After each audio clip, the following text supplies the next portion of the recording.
میرے عزیز، میرے رسول پاک علیہ السلام کے صحابہ کے قریب دنیا داری آ سکی؟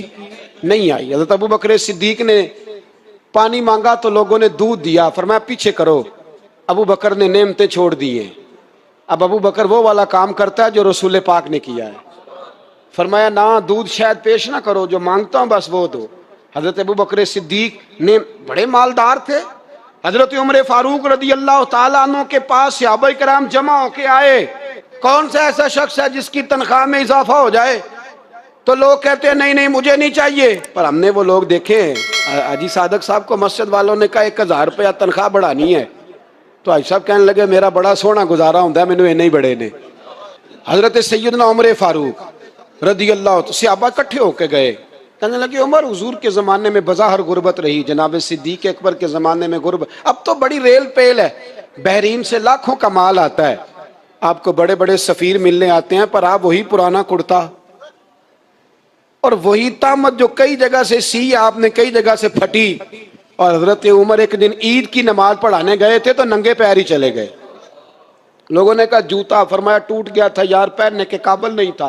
فرمایا ننگے پیر آ گئے ہو، لوگ کیا کہیں گے؟ فرمایا چھوڑو، عمر کے پاؤں ننگے ہیں لیکن عمر کے کردار میں تو کوئی شک نہیں نا، پیر ہی ننگے ہیں نا، کیا ہوا؟ چھوڑو اس بات کو، کوئی پیار نہیں دنیا داری سے، دولت سے، کوئی چکر ہی نہیں۔ حضرت سیدنا عمر فاروق رضی اللہ تعالیٰ عنہ کو صحابہ نے اکٹھے ہو کے کہا، یہ ہے امت کے بیدار ہونے کے طریقے جو عرض کر رہا ہوں۔ کہا جناب آپ اب بڑا مال غنیمت ہے، اور جس طرح ہر صحابی کا حصہ ہے آپ کا بھی حصہ ہے، تو ایک نیا کرتا ہی ڈال لیں آپ خرید کے۔ اب جب مشورہ ہو گیا صحابہ میں تو کہنے لگے عمر سے بات کون کرے گا؟ نیا کرتا پہننے کی عمر سے بات کس کو برا لگتا ہے جی؟ نیا کرتا کون بات کرے گا؟ تو حضرت سیدنا علی المرتضیٰ کا انتخاب ہوا۔ کہنے لگے مولا علی کی بڑی عزت کرتے ہیں، ان سے بڑا پیار کرتے ہیں، ان سے بات کرتے ہیں۔ تو حضرت علی کو بلایا گیا، عرض کی حضور مہربانی فرمائیں، حضرت عمر سے کہے نئے کرتے کے لیے۔ آپ فرمانے لگے عمر میری بڑی قدر کرتا ہے، بڑی بات سنتا ہے، پر یہ والا کام نہیں میں عمر سے کہہ سکتا، یہ کسی اور سے کہو۔ تو کہنے لگے آپ رہنمائی کر دیں، کس کو کہیں؟ تو جناب علی المرتضیٰ فرمانے لگے اگر حضرت عائشہ صدیقہ سے کہو گے تو عمر فوراً مان جائے گا، وہ مومنوں کی ماں ہیں۔ صحابہ حضرت عائشہ کے پاس، اماں جی عمر کو بلائیں، ان کو کہیں بڑے بڑے سفیر آئے ہوتے ہیں، وہی پرانے کپڑے پہن کے بیٹھ جاتے ہیں۔ اللہ اکبر، حضرت عائشہ نے پیغام بھیجا، فرمایا عمر کو بلاؤ۔ عمر فاروق دوڑے ہوئے آئے، پردے کے پیچھے حضرت عائشہ کے پاس گھٹنوں کے بل، اماں جی دیر تو نہیں کر آیا میں آنے میں؟ حکم ہو، حضور کے گھر سے پیغام آیا، بڑے بڑے سفیروں کو چھوڑ کے بھاگے۔ حضرت عائشہ صدیقہ کہنے لگی عمر دیکھو جائز پیسے ہوں تو اسلام اچھے لباس سے منع نہیں کرتا، اب بڑا بڑا مال آیا ہے، اب تیرا بھی حصہ ہے، تو صحابہ کرام کی خواہش ہے کہ نیا کرتا پہن لو، بڑے بڑے سفیر آتے ہیں، حرج بھی کوئی نہیں، جائز بھی ہے، کوئی منع نہیں۔ حضرت عمر نے گردن جھکا، جی اماں جی، جی اماں جی، جی اماں جی۔ حضرت عائشہ کہتی ہیں بات ختم ہوئی، عمر نے گردن اٹھائی تو عمر کی داڑھی آنسوؤں سے بھری ہوئی، کہتی ہیں مجھے کہنے لگے اماں جی میں تو صرف مسجد میں دیکھا کرتا تھا، آپ تو مصطفیٰ کو دن رات دیکھتی تھیں، جس طرح کے کرتے آمنہ کے لال نے پہنے ہیں مجھے بھی پہنا دو، میں تیار ہوں، میں پہن لوں گا، میں تیار ہوں، پر جس طرح کے میرے نبی نے پہنے۔ حضرت عائشہ کہتی ہے میں پھوٹ کے روئی، میرا پلو آنسوؤں سے بھر گیا۔ فرماتی ہیں میں عمر کی بات سنتی گئی تو میرا پلو آنسوؤں سے، میں نے کہا عمر تو جا، تو ٹھیک ہے۔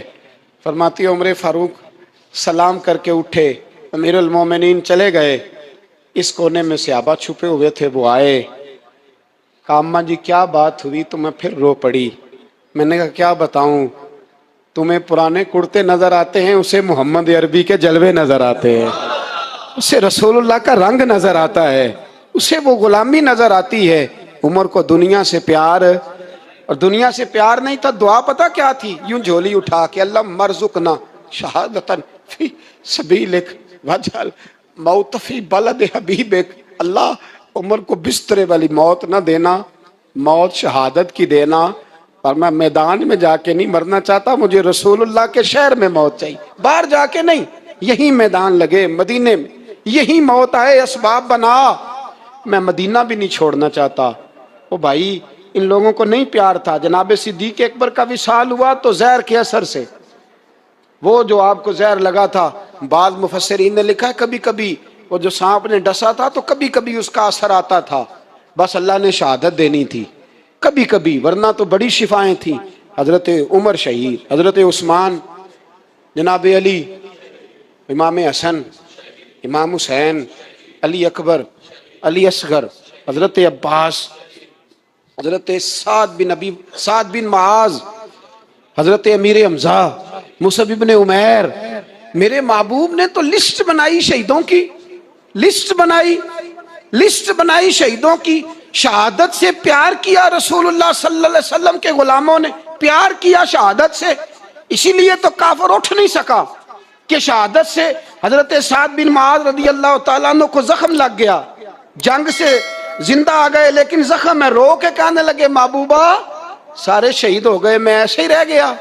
حضور نے فرمایا نہیں، رب تجھے بھی شہادت کی موت ہی عطا فرمائے گا۔